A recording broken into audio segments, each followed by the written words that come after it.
szab밥을 찾는 토론 이슈앤 직설 시작합니다. 원희룡 국토교통부 장관이 부동산 규제를 풀겠다는 의지를 다시 한번 표명했습니다. 그리고 바로 다음 날 정부는 일부 규제 지역의 해제를 발표했는데요.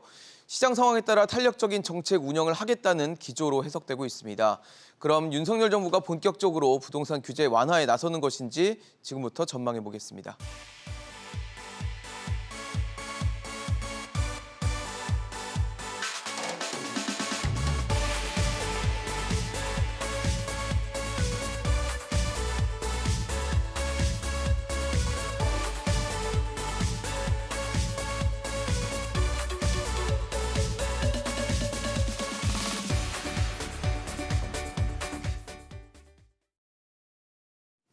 네, 오늘 함께해 주실 세 분 소개하겠습니다. 경실련 정책국 김성달 국장, 이승훈 부동산연구소 이승훈 소장, 도시아경제 송승현 대표 나오셨습니다. 어서 오십시오. 네, 안녕하세요. 네. 안녕하세요. 네, 저희 먼저 투기과열지구 해제 얘기부터 좀 해보도록 하겠습니다. 대전, 대구, 경남 등 투기과열지구 6곳이 해제가 됐습니다. 그런데 세종이 빠졌습니다. 지방에서 세종을 제외한 나머지 이 투기과열지구가 해제된 건데, 국장님 어떻게 보셨습니까? 어떤 고민이 담겨서 이런 결과가 나왔다고 보십니까? 그래서 이제 사실은 윤석열 정부 탄생부터 저는 좀 짚어봐야 된다고 봅니다. 네. 과거 그 문재인 정부가 높은 지지율에도 불구하고 5년 만에 정권을 내줬다라는 가장 큰 원인은 부동산 실책, 집값 폭등에 대한 책임을 물었다라는 거거든요. 그럼 윤석열 정부가 출범할 때 그 부분을 어떻게 하겠다는지를 분명히 밝히셔야 하는데, 사실 집값을 어떻게 할 거야? 여전히 명확한 답을 명확한 게 밝히지 없다. 않고 있는데, 정작 정책으로 보여주는 건 규제 완화, 세금 감면 이런 흐름들이거든요. 이거 뭐 시민들이 보기엔 이거 거품 떠받치려는 거 아니야? 나에겐 또 무주택자들에게 내 집 마련 기회 생길까? 이런 불안감이 존재하도 있는데 이거를 정부가 적절한 대변을 내놓지 않고 있어요. 근데 이 투기과열지구도 이런 지금의 상황에 반했을 때 다 풀어주고 싶은 의도도 있지만, 사실은 그거에 따른 가격 폭등이나 이런 불안에 대해서는 또 이제 고민하는 지점이 있기 때문에 네.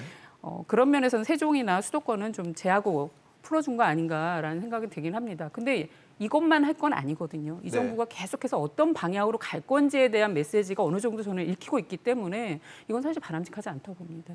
그럼 전체적인 메시지가 분명해야 된다 말씀이세요? 그렇죠. 지금 국민들이 사실은 지난 정부에 대한 책임을 물은 거에 가장 큰 이유는 집값이 너무 많이 올랐다는 겁니다. 많이 올랐는데 그 책임을 특정 뭐 다주택자라든지 이런 데에만 전가하고 정작 본인들이 해야 될 서민을 위한 정책을 하지 않은 것에 대한 책임을 물었다라는 것을 윤석열 정부도 명확히 읽어야 되고 그거에 대한 대안을 내놓으셔야 되는데, 지금은 과도한 규제에 대해서는 풀어준다는 입장은 명확히 하고 있지만 네네. 집값을 떨어뜨리겠다는 거지 무주택자를 위한 어떤 정책을 언제 어떻게 하겠다는 건지는 계속 미루고 있거든요. 그런 부분은 바람직하지 않죠. 이승훈 소장님, 사실 세종이 빠졌어요. 예. 세종은 왜 빠졌을까요? 그러니까 이제 정부가 이번에 그 규제 지역을 완화시켰던 것에서 고민했던 부분은 지금 현재 뭐 금리 인상이라든가 네. 내지는 경기도 좀 좋지 않고, 그다음에 이제 많이 가격이 상승했다에 대한 피로감 이런 걸 등등으로 인해서 가격 안정화 효과가 나타나는 것처럼 보이긴 하나, 이게 사실 길게 된 거는 아니고 네네. 일시적으로 나타나게 됐고, 또 향후에도 상반된 의견들, 전문가들도 이제 추가적으로 상승한다 내지는 하락한다 뭐 이런 것들의 의견이 분분한 상황이다 보니까 아직은 뭐 확연하게 풀기가 좀 불안한 겁니다. 그래서 지금도 수도권, 서울 쪽은 거의 약간 외곽이라든가 도서 지역 외에는 풀질 않았고요. 그렇죠. 지방 쪽에서도 확연하게 가격이 하락하고 또 미분양이 적체되는 그런 것들 위주의 지역만 풀었거든요. 네네. 세종 같은 경우도 너무 많이 오른 금액 대비해서 살짝 떨어진 감은 있으나 청약 경쟁률 같은 것들은 여전히 높게 형성되어 있는 상황이기 때문에 이런 지역에 풀었을 때 혹여나 모르는 시장 불안정이 또 침투할 수 있는 있으니. 거고, 예, 이런 걸로 또 확대될 수도 있는 불안함이 있기 때문에 굉장히 조심스러운 입장을 견지하고 있는 거고, 그래서 세종을 비롯한 수도권 네. 등등은 조금이라도 불안 요소가 있는 것들에 대해서는 이번에 해제를 하지 않고 이거는 해도 되겠다 싶은 지역들만 지금 먼저 선정을 한 거고요. 이 지역들을 보고 나서 추가적인 어떤 그 가격 상승 움직임이 없다라고 하게 되면 예. 조심스럽게 이제 조금 더 확대해 갖고 이제 풀 여지는 있겠죠. 예, 그래서 세종 같은 데가 이번에 좀 빠진 것이 아닌가라고 생각이 듭니다. 송 대표님은 어떠세요? 잘 합리적인 좀 결정이라 보십니까? 일단 그 정량적인 요건을 보면은 물가 이제 3개월간의 물가 상승률 네. 뭐 1.3배를 비롯해서 청약 경쟁률이라든지 분양권 전매 거래량 이런 것들을 전체적으로 보는데 네네. 말씀하신 것처럼 세종 같은 경우는 그 청약 경쟁률이 높거든요. 대구가 풀린 경우는 0.4대 1 정도의 그 청약 경쟁률이에요. 네네. 그거 대비했을 때는 확실히 세종이 정량적인 요건에서 이 청약 경쟁률이 못 미치는 거 아닌가. 세종의 경쟁률이 어느 정도 되나요? 뭐 보통? 최근 그 특공 같은 경우나 네. 최근에 그 어떤 뭐 좀 저렴하게 나온 것 같은 경우는 수십 대 1 정도 나오기 아, 때문에 그래요? 예, 그렇습니다. 예, 그렇기 때문에 아무리 가격이 빠진다고 해도 여전히 자본이 있거나 뭐 저렴한 가격이라든지 어떤 규제가 풀리면 자본이 들어갈 수 있고 많은 사람들이 몰리는 지역이라는 것은 확실한 지역이 되는 거죠. 네. 그러니까 그 외적으로도 정책적으로 고려를 해야 되는 것들이 주택 가격에 대한 그 불안 요인 같은 거는 잡아줘야 되거든요. 그런 부분에 있어서는 역시나 그 청약 경쟁률 뭐 이런 부분들에 대해서 세종은 조금 위험 요지가 있다라고 판단을 한 것 같고요. 그리고 지금까지 계속 강조를 해왔던 속도 조절론이 있잖아요. 네네. 그러니까 그 속도 조절론에 좀 부합을 하려면은 아무래도 집값을 자극할 만한 지역들은 좀 위험 요소가 있다라고 보여집니다. 그래서 대략적인 지역들을 보면은 뭐 심지어 뭐 읍면 단위가 있고요. 네. 또 아파트가 많이 밀집되어 있지 않은 곳들 그리고 과거에 뭐 특정 어떤 섬 같은 경우가 그 규제 지역으로 선정이 되기도 네네. 하고 그랬던 적도 있거든요. 그래서 그런 부분에 대해서는 좀 합리적으로 풀으려고 고민을 한 것 같은데 역시나 뭐 아까 말씀하신 것처럼 이게 단순히 그 단기적인 처방에 불과할 수도 있다라고 보여집니다. 왜냐하면 이런 신호 자체가 네. 지금 6월이지만 또 12월 달에 또 한 번 더 검토를 하게 됐을 때 그때 더 추가적으로 해제되는 지역이 광범위하게 늘어나면. 넓어지면 다시 한번 뭐 전국이 어떤 뭐 소위 말하는 투기회장으로 그 다시 한번. 눌려 있던 그 투기회장으로 아. 변모를 할 수 있을 것 같고요. 그래서 전체적으로 이 그 규제 지역에 대한 것도 일정하게 좀 재편을 좀 해봐야 되는 거 아닌가라는 생각도 하거든요. 그러니까 우리가 6개월 단위로 자꾸 하다 보니까 요번에 버티면 다음에 풀리겠지 그런 생각을 할 수 있어요. 그래서 이거 6개월이 아니라 한 1년 단위로 네. 바꾸던지 아니면 물가 상승률을 대신 긴 만큼 뭐 한 1.3배에서 뭐 한 1.5배 정도 뭐 요것을 좀 비율을 좀 조정을 한다든지 그리고 지금 너무 세금하고 비슷하게 너무 복잡해요. 뭐 조정 대상 지역이다, 투기 지역이다, 뭐 투기 복잡다단한 가야 돼. 거를. 그러니까 이것을 전체적으로 통합에 가까운 정도의 단순화하는. 어떤 단순화해서 지역을 광범위하게 지정을 하고 아닌 것은 안 할 정도가 돼야지 자꾸 이거 핀셋으로 하고 쫓아가면서 뭐 3개월 단위로 하고 6개월마다 이것을 할지 말지 하다 보니까 자꾸 시장에 쫓겨가는 듯한 느낌도 들기 때문에 어떤 그 범위도 크고 어떤 통합적이고 그다음에 기간을 너무 단기 자본들이 유입할 수 있는 것들을 좀 방지를 할 필요가 있지 않나 뭐 그렇게 생각합니다. 근데 우리가 왜 그런 생각 하잖아요. 규제를 풀면 거기에 혹시 이제 수요가 또 몰려서 일종의 네. 뭐 아까 말씀하신 투기의 장이 된다든지 이런 우려의 시선도 가질 수 있을 것 같아요. 일종의. 그런데 이번에는 그런 게 일어날지 어떻게 좀 전망하시는지 궁금하거든요. 이게 이제 정부가 지금 집값이 멈추거나 하락하고 있는 상황인 겁니다. 네네. 지금 그런 상황에서 정부가 이제 지방부터 먼저 규제를 풀었는데 사실은 이런 지방에 대해서는 정부가 이 규제 풀기 이전에도 집값 하락이 계속 나타나고 있기 때문에 당장 이게 어떤 영향을 미치기는 쉽지 않을 거라는 판단을 합니다. 근데 제가 계속 강조하고 싶은 거는 이 정부가 앞으로 어떻게 가야 될지에 대한 방향이 계속 노출되고 있다는 거예요. 그거에 대한 의지가 노출되고 있고 강조하고 있다는 점입니다.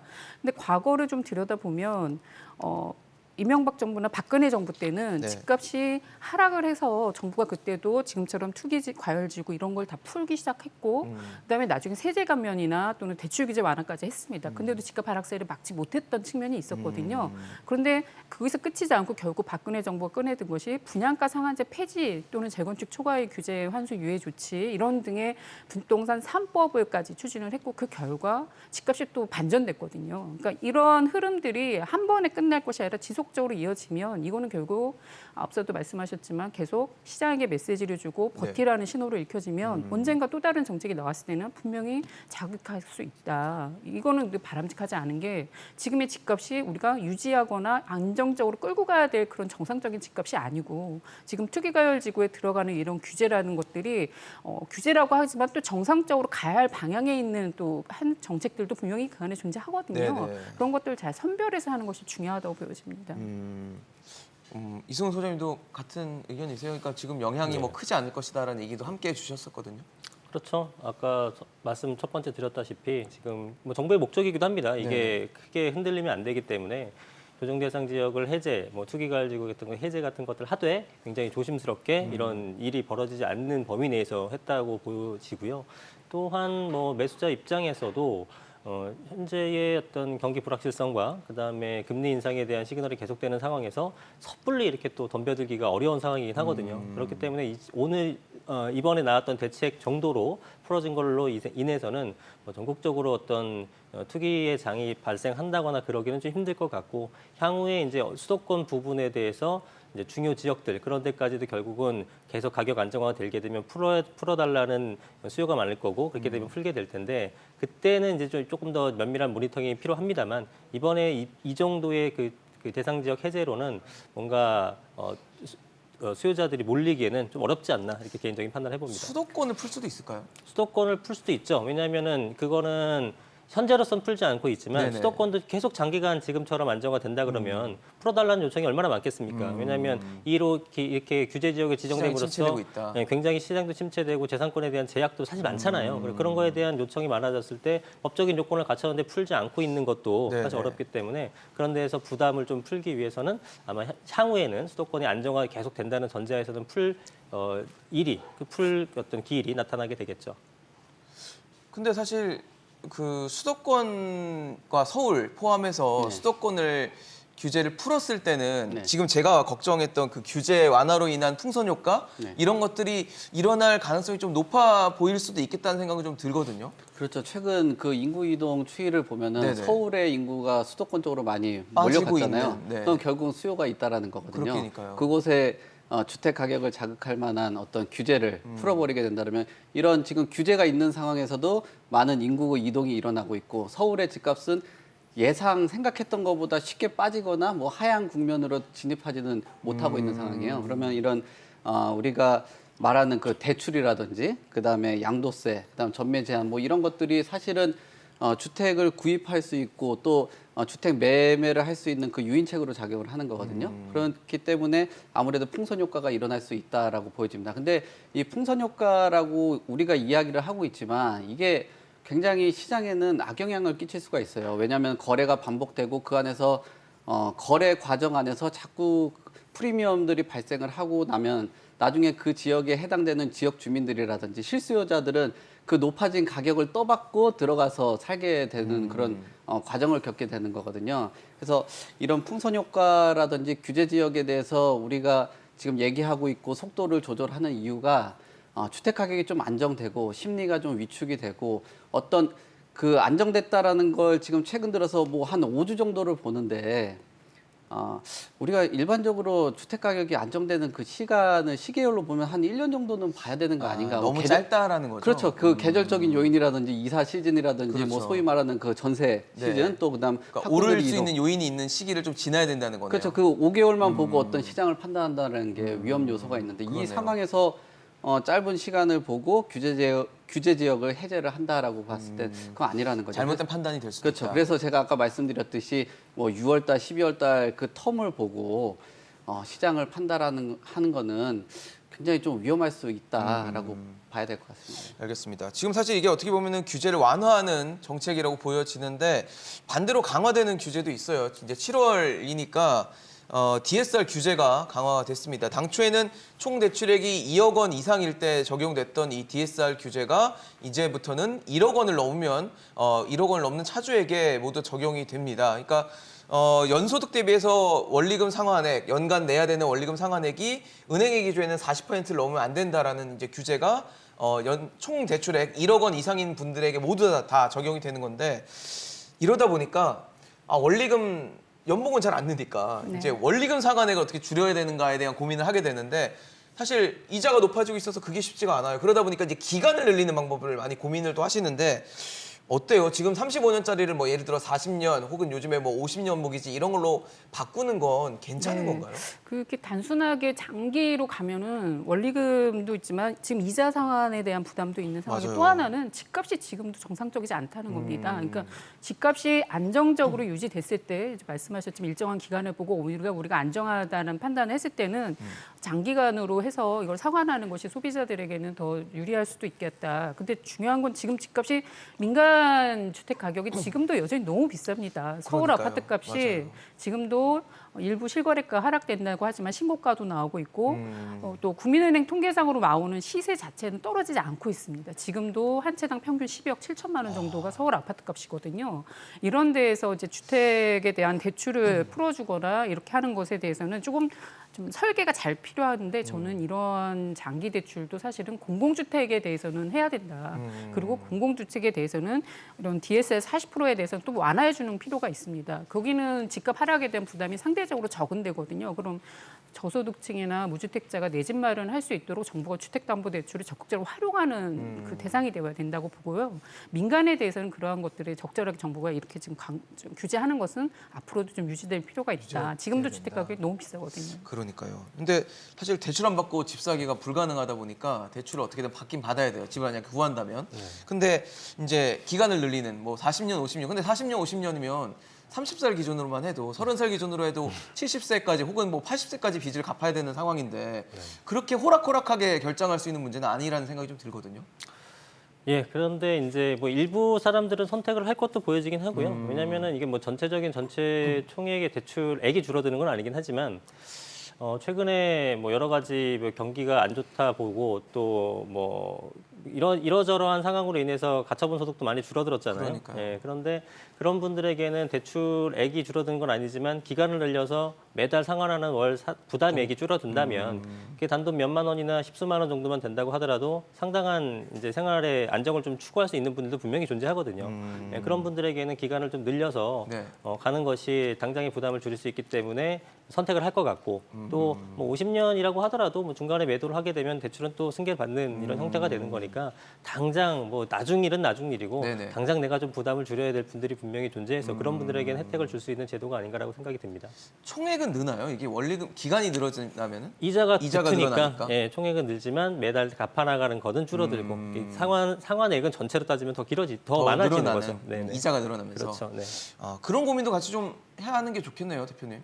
그렇죠. 지금 말씀하신 것처럼 기간이 10년, 20년 길어지면은 결국 나중에 계산기를 두들겨 보면 맨 마지막에는 총액은 다 총액이 엄청 많죠. 그러니까요. 더 네. 늘어나는 거죠, 이게. 더 많이 늘어나죠. 그리고 오랫동안 그 기간 동안 10년, 20년 동안에 그 물가 상승률도 고려를 한다라면 내가 소비해야 된도 굉장히 많이 부담스러워질 거 아니에요. 그러니까요. 그러니까 맞아요. 사실 사업을 하거나 돈이 좀 여유 있는 사람들 같은 경우는 어느 정도 그 수익이 생기고 나면 상환들을 합니다. 결국은 어떤 소득이 아무리 높은 사람이나 사업을 하시는 분들도 이자라는 게 굉장히 부담스럽거든요. 그러니까요. 그래서 어느 정도 자기가 돈이 좀 생겼다라고 하면은 기본적으로 상환을 하려고 해요. 근데 이런 상환 기간을 늘려놨다라는 게 겉으로 볼 때는 그 매달 납부하는 그 생활적인 부분들을 줄여준다라는 취지로 보이지만 그러니까요. 결국은 그렇게 되지는 않을 것 같다라고 생각이 되고요. 그리고 지금 그 결국 이런 높아지는 금리라든지 시장 환경에 따라서 결국은 시장에 맡기는 그런 형태를 보여주고 있어요. 근데 DSR이라든지 어떤 주택 그 서민들 같은 경우 주택을 마련할 때는 공공이 좀 일정하게 좀 개입을 해서 어떤 너무 시장 방임적인 형태보다는 약자라든지 서민들은 좀 보호해줄 필요가 있거든요. 이런 부분에서는 좀 아쉽고 만약에 DSR을 좀 이런 부분들을 좀 완화를 해주겠다라고 하면 뭐 아파트라든지 이런 것보다는 뭐 서민주택들이라든지 아까 공공이라든지 뭐 다가구 네네. 아니면은 뭐 다세대 주택 뭐 이런 좀 열악한 계층 위주로 상대적으로. 예, 네. 선별적으로 해줘야지 뭐 모든 걸 다 똑같이 하고 하면은 고소득층들은 집을 마련하기가 좀 쉽고 쉬워지는 거고. 그렇죠. 그렇게 되면 좀 약자들은 좀 힘들다 보니까 그러네요. 그럼 일정한 금액 안에서 뭐 이런 아무래도 뭐 주변 환경이라든지 인프라라든지 아파트 커뮤니티 이런 것들을 누리지 못하는 그런 서민층들도 있거든요. 그런 맞아요. 분들은 실질적으로 집은 못 준다면 이런 금융적인 부분들을 조금 완화를 해서 좀 도움을 주는 것은 괜찮지 않을까 뭐 그렇게 생각합니다. 지금 뭐 투기과열지구 그러니까 규제 지역에 또 대출 뭐 여러 가지가 바뀌고 있는 상황인데 또 세제도 바뀔 것 같다는 생각이 들어요. 아까 김성남 교수님도 뭐 세제에 대한 얘기를 해주셨는데 지금 종부세를 원희룡 장관이 언급을 하면서 그러니까 그동안 과세 기준으로 했던 거를 주택 수가 아니라 재산가액으로 바꿔야 된다. 뭐 그런 얘기인 것 같아요. 네. 똘똘한 한 채가 같은 금액의 두 채보다는 세금을 덜 내는 뭐 이런 상황에 대한 뭐 걱정, 형평성 뭐 이런 거를 아마 감안한 것 같은데 어떻게 보십니까? 보유세는 우리나라 네. 실효세율이 매우 낮은 것이고 보유세율 자체는 실효세율 1%를 향해서 우리가 가야 되는 것은 사회적 합의가 있다고 저는 봅니다. 근데 그 가는 과정이 공정해야 되는데 네. 지난 정부에서 종부세율을 2번 인상을 했거든요. 2번 인상한 결과 지금 현재 같은 가액이라더라도 1주택자와 다주택자 세율 차이가 2배 정도 가까이 차이가 납니다. 최고세율도 1주택자는 3%인데 네. 다주택자는 6%고. 6%거든요. 그러니까 그런 것들에 대해서 형평성 논란이 날 수가 있는 거죠. 근데 이제 문제는 이 그 종부세를 거나 어떤 보유세 정상화 측면에서 봤을 때는 문정부가 실패했던 하나의 이유가 주택에 국한돼서 다주택자에 또 국한돼서 되게 핀셋형으로 강화하면서 제도 개선을 끌고 갔다는 거고 그거에 대한 저항이 다시 지금 이 상황으로 더 크게 후퇴할 수 있는 우려까지 나오는 지점이라고 봅니다. 그래서 지금 이 정부가 그걸 바로잡으려면 보유세 전체적인 개편안을 바라봐야 되는 건데 또다시 또 주택을 강요했으니까 주택을 올린 것을 더 후퇴시킨다라는 거는 기존의 전반적인 부동산 전체에 대한 보유세에 대해서 개선하는 그 시각을 놓치는 거라고 저는 생각이 들거든요. 그래서 이번 기회에 주택뿐 아니라 비주거용 건물에 대한 보유세까지 다 좀 전반적으로 개편을 하는 것이 맞다. 왜냐하면 지금도 주택은 최고세율이 6%지만 비주거용 건물은 최고세율이 0.7%에 불과합니다. 굉장히 그러니까 낮군요. 상가 업무용 빌딩 같은 경우는 지금도 0.7%예요. 이런 불공정한 것 또 하나는 과세 기준도 서로 다릅니다. 주택은 공시가격이고 시세 반영률이 뭐 70, 80%까지 네네. 얘기되지만 비주거용 같은 경우는 공시지가인데 3, 40%입니다. 공시지가로 돼 있어요. 그렇죠. 건물에 대해서는 종부세를 과세하지도 않습니다. 그러니까 이런 불공정한 과세 체계와 세율에 대해서 전반적으로 바로잡는 그런 논의들을 하는 것이 오히려 더 맞다. 저는 이렇게 보여지고 섣불리 또 주택에 대해서만 들어가서 이것만 또 가액 기준, 뭐 채수 이렇게 해서 선볼 것은 아니다라고 좀 보여집니다. 사실 지금 저희가 화면에도 보여드리고 있지만 현행 종부세 체계로 봤을 때는 뭐 어떤 집은 다주택자인데 종부세 대상이 안 되기도 하고 뭐 대상이 되기도 하고 그래서 형평성이 좀 안 맞다라는 측면이 아마 시장에 좀 컨센서스가 있을 것 같아서 그걸 좀 만지겠다는 것 같아요. 근데 어떤 식이 좀 돼야 된다 보세요? 방향성이나 혹은 뭐 세부적인 부분에서? 예, 뭐 사실 이번 이런 논의가 처음 있었던 거는 아니고 아니죠. 예, 항상 뭐 주택수 기준보다는 가액 기준하는 게 올바르다라고 얘기는 했었죠. 근데 그게 이제 그 어떤 의견이 받아들여지지 않다가 이번에 또 다시 논의가 되는 것 같은데 네. 방금 그래픽에서 나왔던 것처럼 누군가 똑같은 가액이지만 네. 주택수가 많다는 이유만으로 과세가 되고 과도한 어. 과세가 되고 누구는 과세가 되지 않고 네. 또는 이제 강남에 고가 1주택을 가진 사람이나 지방에 뭐 소형 아파트 2채를 가진 사람은 오히려 소형 아파트 가진 사람이 더 많은 세금을 부과할 수도 있는 거고 이런 어떤 차이가 형평성에 대한 문제를 불러일으켰는데 네. 그런 어떤 그 주택수 기준 과세 체계를 재산가액으로 기준을 바꾼다라고 하게 되면 이런 형평성에 대한 뭐 불만을 일정 부분 네. 잠재울 수 있을 걸로 보여지고 네. 다만 이렇게 됐을 경우에 이제 일각에서 우려하는 부분들은 네. 다주택자에 대한 어떤 페널티가 없어지는 거니까 다시 다주택자들이 그렇죠. 늘어나는 거 양산되는 거 아니냐라는 얘기를 하는데 뭐 사실 그런 부분들이 없진 않아요. 물론 있을 수 있는데 그러니까 그러니까 금액이 좀 작은 금액들을 주택들을 막 사들일 수도 있는 거 아니에요? 그렇게 그렇죠. 되면. 가액으로 하게 된다면. 맞습니다. 예, 어차피 가액 기준이니까 그럼요. 주택수가 네. 많아도 어떤 특별한 어떤 페널티가 없으면 없다면. 모을 수 있죠. 근데 그 다주택자가 많다라는 거에 대해서 사실은 굉장히 우리가 거부감을 갖고 있는 분들이 많은데 저는 근데 그런 측면보다는 다주택자가 좀 늘어남으로써 오히려 전세 시장이라든가 이런 것은 도움이 되거든요. 왜냐하면 내가 주택 아무리 뭐 내가 자금이 많다고 그 자산이 많다고 하더라도 주택을 2채나 3채씩 다 살진 않잖아요. 그렇죠. 분명히 내가 한 채는 보유하고 있고 나머지 주택에 대해서는 이제 임대를 놓게 되는데 그러면 임대가 상당히 많이 늘어날 수 있다라는 거죠. 지금 뭐 주택임대사업자 제도들 많이 폐지가 되게 되면서 사실 많이 줄어들었고 네네. 그렇다고 정부가 공공임대를 폭발적으로 늘려서 증가를 할 수 있는 부분도 아니기 때문에 그런 거에 대한 수요 대비 공급이 부족한 상황에서 다주택자들이 그런 부분을 해소할 수 있다면 굉장히 시장에 저는 참여하는 바가 긍정적으로 참여하는 바가 높다고 보여지거든요. 네네. 그래서 결국은 임대차 시장이 안정되게 됨으로써 결국은 우리 매매의 전반적인 시장 안정화가 된다면은 공급을 꾸준히 늘려주고 이제 전세 공급이 많아지게 되면 전세가가 안정이 된다면 그러면 필연적으로 매매가 안정이 되고 매매가가 안정이 되게 되면 다주택자 하라 그래도 안 합니다. 예, 다주택자는 어느 정도는 분명히 그 시세 차익에 대한 수익을 목적을 보일 저점이 있어야 갖고 되니까. 하는 건데 그게 전세가가 안정되게 되면 매가를 밀어 올려주지도 못하고 그리고 공급이 꾸준하게 된다 그러면 당연히 다주택자를 하라 그래도 하지 않겠죠. 그래서 그런 시점까지는 사실은 다주택자가 늘어나거나 이런 부분들에 대해서 사실은 계속 뭔가 우리가 이거를 용인을 좀 해줘야 되는 겁니다. 이런 부분을 용인해야지만 장기적으로는 집값이 잡히는 건데 매번 뭔가 하려고 그러면 여기에 대한 안 좋은 시각을 가진 사람이 국민의 절반쯤 되잖아요. 그러다 보니까 이걸 시행 못하고 하니까 악순환이 반복된 건데 이런 것들에 대해서 다주택자에 대해서 어떤 긍정적인 시각을 바라보고 늘려나가더라도 궁극적으로는 그분들한테 혜택을 주자는 게 아니라 전체적인 시장 안정화에 도움이 될 수 있는 부분도 분명히 있으니 이런 부분도 좀 고려를 해보자라는 좀 말씀을 좀 드리고 싶습니다. 그러니까 공급의 역할을 좀 기대해야 된다는 거네요. 임대차 공급에 대한 다주택자에게. 확실하게 효과를 발휘할 수 있는 거죠. 근데 지금 어쨌든 원희룡 장관이 얘기하는 과세 기준을 뭐 주택수 네. 기준에서 이제 재산가액으로 바꾼다는 만약에 방향성이 정해지고 그런 식으로 추진이 된다면 강남 집값을 좀 궁금해하시는 분이 많을 것 같아요. 아무래도 네. 비싼 한 채, 정말 똘똘한 한 채들이 그쪽에 또 많기 때문에 그러면은 강남 집값은 과연 잡힐까? 그거는 어떻게 보십니까? 좀 무리한 질문인가요, 제가? 아니요, 지금 강남 집값에 관심이 많은 이유가 네. 사실 이번 정부가 들어와서 하는 방향이 어떤 뭐 부자 감세다. 특히나 또 특정 지역에 뭐 어떤 혜택을 주는 것 같은 그런 얘기들이 많아서 그런 것 같아요. 그러니까 지금 이런 그 비율적인 부분 같은 경우도 네. 뭐 어떻게 보면은 주택을 하나 갖고 있고 주택 수를 가지고 하게 된다라면 주택 하나를 유지하는 게 훨씬 더 집값이 비싸면 비쌀수록 혜택이 더 크거든요.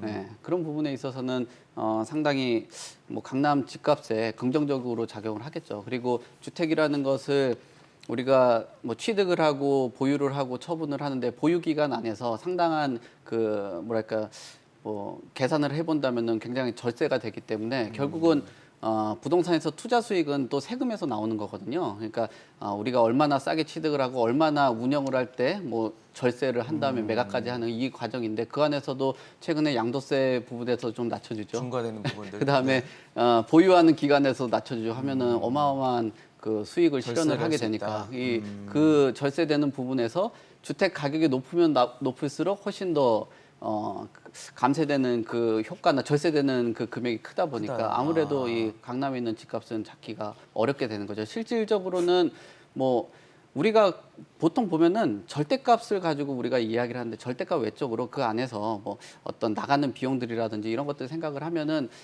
뭐 강남 집값이 올라도 실질적으로 남는 게 없어져야 되는 건데 지금은 뭐 이런 보유 기간에서 금액이 많다라면은 절대값이 높고 빠지는 돈도 많다라면은 남는 게 많다라는 남는 게 거죠. 많으면 자꾸 자본이 들어가겠죠.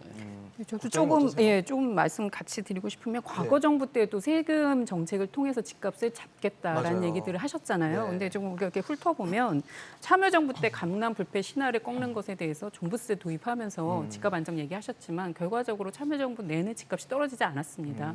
반대로 이명박 정부 때는 종부세에 대한 과도한 세금 얘기하시면서 많이 규제 완화했거든요. 세율 완화해줬어요. 공정시장 가액 비율도 그때 들어왔죠. 그렇지만 그때 집값 하락세를 또 반전시키지는 못했어요. 그런 흐름이 있고 문재인 정부도 마찬가지라고 봅니다. 종부세 계속해서 세제를 올렸지만 많이 만졌죠. 끝날 때까지 집값이 떨어지지 않았습니다. 그러니까 강남 집값이라는 것에 대해서 종부세로나 이렇게만 이제 접근해서 네. 집값을 잡는다라는 건 이미 과거에도 실패했던 정책이다. 오히려 또 다양한 정책, 특히나 이 주택 공급 정책이라는 점을 좀 들여다봐야 되는데 다만 이 문정부에서는 과거 이명박 정부, 박근혜 정부 중반 때까지는 공급 정책에서 정부가 유지해왔던 것이 분양가 상한제라는 전국 시행 의무화 이런 정책들이 있었거든요. 네. 그런 것들이 지금은 무력화되고 후퇴될 것이 예상되니까 그런 지점에서는 좀 오히려 그런 게 더 강남 집값은 영향을 줄 것이다 이렇게 보여집니다. 사실 저희가 올해 8월쯤 되면 전세 시장 좀 불안해지는 거 아니냐라는 걱정들을 많이 했어요. 임대차법 2년 되면서 계약갱 신청권 이미 쓰신 분들이 이제 시장에 나오시게 되는 억지로 나오는 상황이 될 수도 있다 그래서 불안해하는 부분이 있어서 임대차 3법을 어떻게 할 것인가도 되게 중요한 포인트 중 하나인데 일단 원희룡 장관은 계약갱신 청구권 그리고 전월세 상한제는 해지해야 된다라고 분명하게 좀 얘기를 했더라고요. 그래서 이렇게 되면은 아예 뭐 뒤집어 엎는 거 아닌가요? 근데 이게 두 가지가 핵심인데 사실. 그렇죠. 이 임대차 말은 3법이라고 하지만 네네. 두 가지가 말씀하셨던 게 이제 메인이 되는 건데 자, 이 두 가지를 폐지를 한다는 얘기가 계속 나왔었는데 그거에 대한 또 부작용도 많을 거라라는 그렇죠. 반론도 만만치 않고 있는 상황이에요. 뭐 저는 개인적으로 이 그 임대차 3법에 대해서 어떤 우리가 많은 부작용과 폐해를 봐왔기 때문에 전반적인 폐지나 혹은 상당 부분의 수정에 대해서는 찬성하는 바이긴 합니다. 다만 우리가 이런 임대차 3법이라는 것을 뭐 악법이라고 가정한다 하더라도 네네. 사실 이런 것들에 대해서 수정하거나 전면적으로 개편할 때 급진적으로 하게 되게 되면 또 사회적 혼란, 또 다른 혼란이 또 가중될 수 있긴 하거든요. 맞아요. 예, 그렇기 때문에 뭔가 변경을 한다고 하더라도 사실은 굉장히 좀 조심스럽게 좀 천천히 접근하고 좀 예측 가능하게 접근하는 부분이 굉장히 중요한 부분이고 사실 기존의 임대차 3법도 어떤 그 법의 취지나 명분이 나빴던 건 절대로 아니고 잘만 운영해 쓰게 되면 뭔가 또 긍정적인 효과를 발휘할 수도 있었다고 생각이 들어요. 다만 그런 것들에 대해서 우리가 2년 전 생각해 보게 되면 굉장히 좀 예상치 못하게 맞아요. 예상치 갑작스럽게. 갑자기 국회에서 통과시키고 그것도 일정 부분 텀을 두고 뭐 6개월 뒤에 시행한다라는 것들이 많은데 그런 것이 아니라 바로 전면적으로 시행을 하고 또 기존의 임차인까지 소급해서 같이 할 수 있게 되다 보니까 너무나 혼란스러웠다라는 거죠. 그렇게 되면은 사실은 임대인 입장에서도 좀 당황스럽고 뭐 뒤통수를 맞은 기분도 들지 않겠습니까? 이번에 인상분이 시세를 보니까 한 5천만 원 정도 올릴 수 있을 것 같은데 갑자기 1,000만 원밖에 못 올리게 된 상황이 되면 난 이 5천 원 갖고 뭐 사업 자금도 쓰고 뭐 어떻게 하다고 계획을 그렇죠. 계획이 잡았는데 있었을 텐데. 그게 다 이제 부서져 버리니까 날아갔죠. 굉장히 불만이 쌓이는 거죠. 그래서 이런 거에 대한 어떤 여러 가지 사회적 혼란이 야기됐었기 때문에 이번에도 어떤 그런 부분들에 대한 조심은 좀 해야 된다. 그래서 변경하거나 수정하거나 전면적인 폐지를 한다고 하더라도 굉장히 천천히 스텝을 밟아가면서 하는 것이 좀 중요하지 않을까라는 부분을 좀 더 좀 강조하고 싶습니다. 그러게요. 지금 저희가 화면에도 보여드리지만 서울 아파트 전세 가격도 많이 올랐어요. 그리고 그 뭐 시점이 이게 공교로운지는 모르겠지만 임대차법 시행하면서도 많이 올라서 임대차 3법이 과연 시장에 제대로 된 기능을 했는가에 대해서는 여전히 좀 회의적인 시선도 있는 것 같은데 폐지를 하게 되면 우려되는 지점이 있어서 좀 어떻게 될지 궁금하거든요. 폐지 안 될 것 같은데요. 그래요?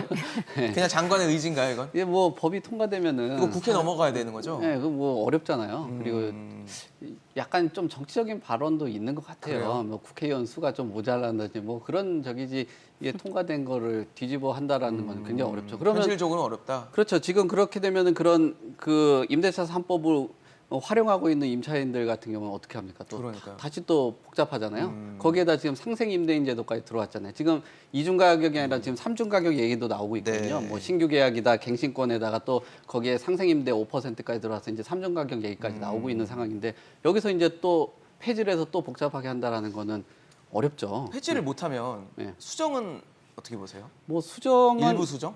일부 수정이면 결국은 숫자를 건드리는 거겠죠. 네네. 뭐 2년에서 뭐 4년이라든지 아니면 예, 기간이라든지 퍼센트 5%를 10%뭐 이런 식으로는 좀 건드려 볼 수는 있겠지만 큰 틀은 변하기 건드리지 어렵다. 건드리지 못한다라고 봐야 될 것 같고요. 아. 또 우리가 임대차 3법 그 잠깐의 폭등한 기간만을 보고 해석하는 거는 또 위험 요소가 또 있을 수도 있다라고 봐요. 2년은 좀 짧다 보세요. 2년이요? 네. 임대차법 시행된 지 이제 2년 된 거잖아요. 네. 저는 짧다고 봅니다. 그래요. 개인적으로. 조금 더 예, 장기적인 예. 시각으로 봐야지 예. 영향을 알 수 있고 분석이 가능하다. 그렇죠. 왜냐하면 그 시기 안에 주택 가격이라든지 이런 것들도 뭐 유동성을 가지고 접근을 했기 때문에 최근 들어서 지금 전세 가격이 높아졌던 시기 때가 또 이제 저금리 기조를 유지했던 그렇죠. 시기거든요. 코로나 시기 네, 그렇죠. 물리면서. 거기에다가 우리나라 지금 현 제도에서 전세 제도가 있는데 전세 안에서 또 대출을 80%까지 활용할 수 있어요. 결국은 이 전세 가격의 80%는 금리라는 그 기여도가 있는 거예요. 그렇죠. 그렇기 때문에 단순히 임대차법이 주택 가격, 전월세 가격을 올렸다라고 보기에는 좀 한계가 있고 전세 안에서는 80%라는 대출이 있기 때문에 결국 대출로 집값을 쌓아 올린 부분들이 있듯이 같이 동조하듯이 전세 가격 같은 경우도 일정하게 대출로 전세 가격을 올렸다라고 볼 수도 있습니다. 그래서 아까 우리가 DSR이라든지 전세 얘기를 하고 있잖아요. 지금은 월세 전환을 많이 하고 있는 시기는 결국은 대출에 대한 수요가 과거보다 굉장히 많이 줄었어요. 그럼 최근 트렌드보다 많이 줄었습니다. 이자 부담 때문이겠죠. 그렇죠. 그렇게 되면 이제 월세 전환이 조금씩 많아지고 있을 때 전세자금 대출을 80%를 뭐 75%라든지 70%라든지 조금씩 점진적으로 수요가 줄었을 때 줄여 나가는 것도 좀 좋지 않을까. 그렇지 않으면은 이 가계에 대한 부채라든지 네네. 감당 안될수 있다. 깡통전세에 대한 우려들 이런 것들을 고민을 할 때가 지금 된 것 같습니다. 국장님 어떠세요? 네, 그 이제 임대차 3법은 사실은 시민사회에서 지속적으로 요구해왔던 겁니다. 세입자 권리 보장을 위해서 우리 사회가 기본적으로 가져가야 될 정책이라는 건데 문제는 그것을 아까 말씀하신 것처럼 졸속으로 입법하면서 부작용이 나왔던 겁니다. 굉장히 빨랐어요, 그때, 그 당시가. 그렇기 때문에 지금은 오히려 방향이 후퇴돼서는 안 될 것이고 그다음에 뭐 실질적으로 폐지도 법 개정상이기 때문에 쉽지 않을 것이라고 저희도 봅니다. 방향은 세입자 보호를 말씀하시는 세입자 거죠? 보호라는 그 방향은 후퇴돼서는 안 되는 거죠. 그리고 세입자 보호를 위해서 임대사업자들에게 더 많은 혜택을 주는 방식으로 끌고 갈 것이 아니라 임대사업자에게 정상적인 과세와 책임을 이제 우리가 해주는 방식으로 끌고 가야 되는 것이죠. 그래서 오히려 지금 현재로 부작용을 줄이는 방법 중에 하나는 저는 지금도 임대차 시장이 투명하지 않다고 봅니다. 아까 임대차 3법 중에 제대로 시행 안 된 것은 임대차 신고제입니다. 네. 신고제는 지금도 전면 신고되지 않고 있기 때문에 여전히 임대차 시장이 한쪽은 불투명하다. 왜곡돼 있다. 예, 그런 것부터 먼저 바로 시행을 해서 일단 임대차 시장을 투명하게 드러내고 그 다음에 거기서 나타난 부작용을 해결할 수 있는 손질하는. 방법들을 찾는 것이 필요하다라고 보여지고요. 또 세입자 보호를 위한다면 월세 지원에 대한 걸 더 늘리는 방식을 이런 방식을 좀 고민하셔야지 뭐 임대사업자, 임대차 3법, 임대사업자에 대한 혜택 부여 이런 방향으로 가는 것은 무주택 서민의 주거 안정하고 어떻게 연결짓는지 사실 잘 연결이 되지는 않습니다.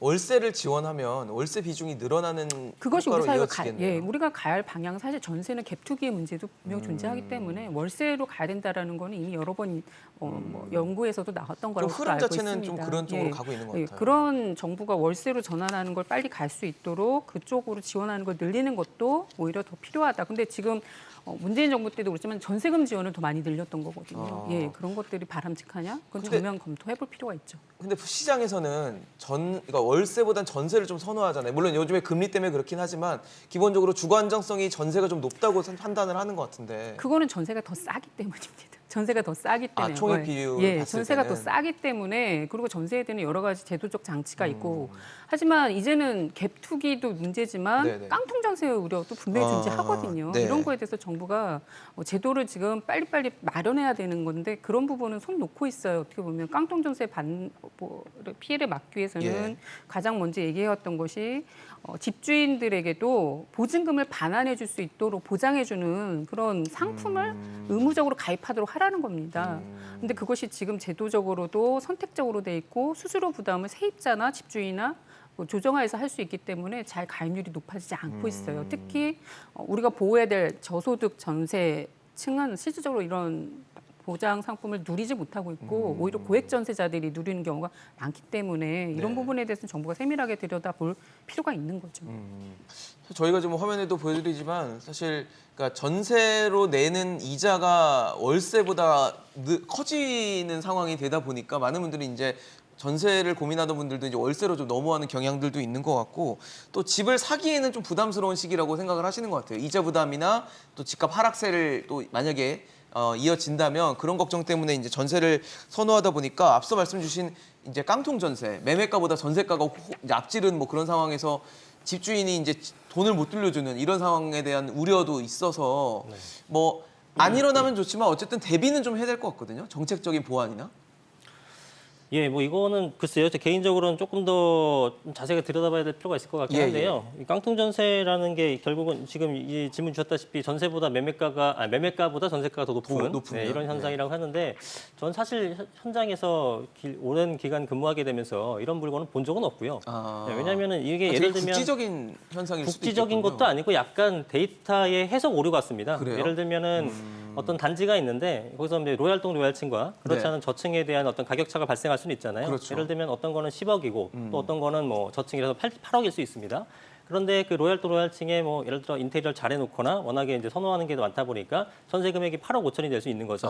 그러면 이 단지에서 어떤 거는 전세가 8억 같은 5천인데 매물이 아닌데도 그렇죠. 어떤 거는 8억이니까 이거 역전 현상이다라는 기사를 제가 여러 번 봤거든요. 네네. 근데 사실 그게 동매물은 아닙니다. 정확하게 따지게 되면.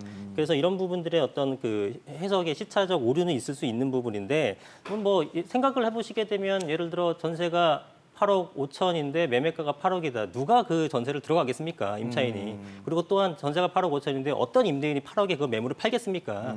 이거는 현실적으로 일어날 수 없는 그런 매물들인 거고요. 혹은 그러면 네. 지금 저희가 뭐 전세가가 매매가보다 비싼 뭐 그런 경우를 말씀드리고니까 소장님은 그게 좀 현실적이지 않다라는 얘기를 해주셨는데 네. 뭐 집주인이 예를 들어서 뭐 집 대출금 이자를 뭐 연체를 해서 못 내면서 뭐 네. 경매로 넘어가거나 네. 이런 경우에는 이제 세입자가 난처한 경우가 생길 수 있잖아요. 그렇죠. 이제 그런 걸 말씀드리려고 했는데 네. 일단 전세가 이제 전세라는 것 금액도 사실 정가로 정해진 것이 아니라 어떤 그 임대인의 호가나 그렇죠. 내지는 지역적 상황이나 시대적 상황에 따라서 변동이 상당히 크잖아요.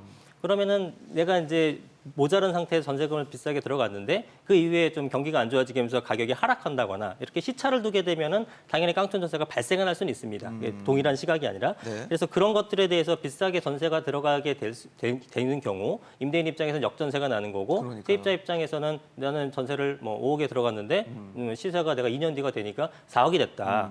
그러면 임대인이 1억을 준비하고 있으면 모르겠으나 돈이 없으면은 새롭게 세입자를 놓는다고 하더라도 반환 보증이 안 되는 거잖아요. 그러니까요. 이런 거에 대한 우려는 있기 때문에 일단 정확하게 뭐 전세 보증금 반환 제도라는 네네. 것들을 좀 잘 활용하시고 그다음에 처음에 들어갔을 때도 이게 적절한 시세인지 여부를 확인하는 그런 정도에는 좀 필요할 것 같습니다. 네. 대표님은 어떠세요?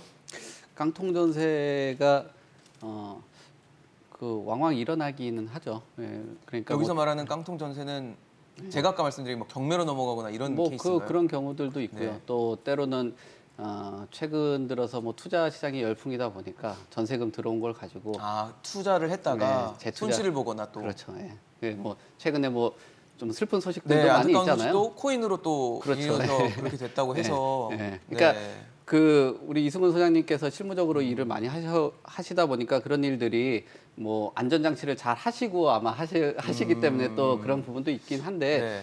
근데 잘 모르시는 분들한테는 좀 알려드릴 수는 있어야 될 것 같아요. 그렇죠. 우리가. 그러니까 네. 전문적으로 그런 뭐 투자를 운영하실 수 있는 분들이 곁에 있는 사람들은 그런 안전장치가 잘 돼 그렇겠죠. 있긴 한데 네, 네. 좀 황당한 그 뭐랄까 뭐 수백 채씩 갖고 있는 그런 갭 투자하시는 분들도 꽤 많긴 하더라고요. 상식을 벗어난 그런 거죠. 그런 그렇죠. 데서 흔히 볼 수는 없지만 그렇죠. 그러니까 한 사람이 이런 깡통 전세를 100개씩 갖고 있을 수 있는 그런 거죠. 뭐 일반적인 그런 일보다. 그럼 어쨌든 대책은 좀 있어야 될 것 같네요. 막아줄 수 있는 아까 말씀하신 네. 뭐 전세 보증금 반환 제도라든지. 뭐 그러니까 이런 이게 것들. 아까도 우리가 말씀드린 것처럼 깡통 전세가 결국 매매가보다 전세가가 높은 거잖아요. 네네. 이런 것들을 자꾸 대출을 자꾸 해주고 양성을 하다 보니까 이 빚으로 자꾸 전세 가격을 끌어올리는 그런 현상들이 지금 나타나고 있는 거예요. 그래서 아까 예. 전세 비율을 낮추거나 이걸 또 말씀을 그렇죠. 예. 주신 그래서 거네요. 이 전세 비율을 낮출 수 있는 방법들을 계속적으로 찾아줘야 되는 거고 이런 지금 그 우리가 초반에 얘기한 것처럼 뭐 주택 시장을 자극할 수 있는 또 부양책이 될 수 있는 것들을 또 조심해야 되는 것들이 네. 이런 깡통 전세가 또 장기화되고 주택 시장이 또 활황이 되면 이 깡통 전세가 아니라 이 전세 가격이 또 매매가를 끌어올리는 아, 그런 그렇죠. 현상들이 나타날 견인할 수 수 있죠. 있는. 그러니까 그 어떤 정책에 따라서 이게 깡통 전세가 될 수 있고 네. 어떤 시기 때는 이 전세 가격이 매매가를 뭐 폭등을 시킬 수 있는 그렇죠. 그런 현상들이 나타날 수 있습니다. 그래서 운전자가 네. 정책 이 그렇죠. 부동산 운전대 정책을 잡았으면 잘 운전해야죠. 운전을 잘 해야 됩니다. 잘못하면 이게 그 전체적인 또 급발진하는 게 위험하고 그래서 속도 조절에 대해서 이야기를 하는 거고 지금은 속도 조절도 중요하겠지만 뭐 좌측으로 틀지 우측으로 틀지 이거에 대해서도 심각하게 지금 고민을 해야 되는 그런 타이밍입니다. 국장님 사실 근데 우리가 8월 정도에 전세 대란 오는 거 아니냐 이런 걱정들, 뭐 9월에 오는 거 아니냐 이런 걱정들 하는데 원희룡 장관은 좀 없을 거라 얘기를 하더라고요. 그래서 없을까에 대한 좀 의문이 좀 드는데 어떻게 보세요? 그게 왜 그러냐면 이제 신규 계약으로 내몰리는 분들의 과다한 그 전세가 상승에 대한 것들이 부작용으로 우리가 얘기되고 있는데 예, 예. 전세가는 저희들도 계속 조사해봤지만 결과적으로는 집값을 따라가더라입니다. 그러니까 아. 집값 추이가 올라가면 같이 일정한 올라가고. 기간을 지나지만 결국 전세가도 따라 올라갈 수 있고 지금은 사실 집값이 좀 보합이나 좀 보합하거나 하향을 떨어지는 할까? 경우도 네. 있기 때문에 그런 것도 시장에 반영될 수는 있을 것이다라고 보여지는데 그러려면 정부 사실 그게 효과가 있으려면요 정부 정책이 좀 일관성 있게 가야 된다고 저는 보여집니다. 그렇네요. 그러면 역시 처음에 말씀하셨던 그 정책의 메시지가 네. 분명해야 된다는 얘기고. 저는 무주택자를 위한 정책들을 좀 정부가 빨리빨리 지금 내놓으셔야 되는데 아. 지금 사실 예를 들면 공급 정책에 대해서 윤석열 정부가 얘기했던 것이 뭐 첫집 주택, 원가 주택 이런 토지임대 건물 분양 주택 이런 것들을 얘기하셨는데 사실 이것들이 전혀 시장에 아직도 나오지 않고 있습니다. 이런 것들에 대한 것들을 좀 먼저 밝혀주시는 것이 시장에 훨씬 효과가 있을 것이다. 소장님, 요즘에 많이 물어보시는 분들이 집 사도 되냐라는 걸 많이 물어보세요. 예. 지금 집값 떨어지는데 네. 그동안 너무 비싸서 못 샀으니까 지금 살 수 있는 거 아니냐. 근데 사실 이자 부담 이런 거 고려하면 그렇게 쉽게 결정할 수 있는 건 좀 아니어서 조언을 좀 해주시면 좋을 것 같습니다. 요거에 대해서 제가 여러 번 말씀을 한번 다양한 채널에서 드리긴 했는데요. 네네. 굉장히 그 뭐라 그럴까 옥석을 가려서 투자해야 될 시기가 확실한 거죠. 옥석이요? 그렇죠. 왜냐하면 우리가 지난 작년 하반기까지 그러니까 지난 거의 한 7, 8년간 가격이 상승했지 않습니까? 그러니까요. 그때는 이제 내가 뭘 사든 간에 많이 오르느냐 적게 오르느냐의 차이일 뿐 안 오른 게 없을 정도의 오르긴 시장이었죠. 오른다. 예, 그래서 무조건 산 사람이 이득을 보는 시장이었다면 지금은 우리 부동산뿐만 아니라 주식시장, 코인시장 다 같이 상승했지만 지금 다 같이 빠지는 시장이잖아요. 그래서 지금은 굉장히 선별적으로 투자를 해야 될 상황이고 네. 부동산에서는 지금 제가 말씀드렸다시피 금리 인상이라는 부분에 대해서는 가격이 하방 압력인 거고 공급 부족에 대해서는 상승 압력이기 때문에 이 두 가지를 비교를 해야 됩니다. 그런데 금리 인상 여파보다 공급 여파가 훨씬 큰 지역들 그런 것들은 금리 인상이 되더라도 난 별로 신경 안 쓰고 집을 살 수 있는 사람들이 관여하는 몰리는, 지역들, 그렇죠. 소위 말하는 핵심 지역들이죠. 그런 것들은 지금 사는 게 더 유리하다고 판단이 들고요. 다만 공급은 뭐 얼마든지 할 수 있는 지역들도 많잖아요. 지방 같은 경우는 수도권도 땅 많은 곳들 많고 그런 지역에서는 사실 금리 인상에 대한 그 영향력이 훨씬 더 크기 때문에 그런 상황에서 그런 지역들은 지금 현재보다는 나중이 구입하시는 게 더 낫겠죠. 그래서 지역별로 차등을 좀 두시면서 하시는 게 좋겠고 그다음에 금리 인상 계속되다 보니까 거기에 대해서 무리한 투자를 하는 것은 제한하는 것이 좋겠다 말씀드리겠습니다. 알겠습니다. 오늘 여기까지 듣도록 하겠습니다. 오늘 김성달 국장, 이승훈 소장, 또 송승현 대표와 함께했습니다. 이슈앤직설 오늘 준비한 소식은 여기까지입니다. 오늘 함께해 주신 여러분 고맙습니다.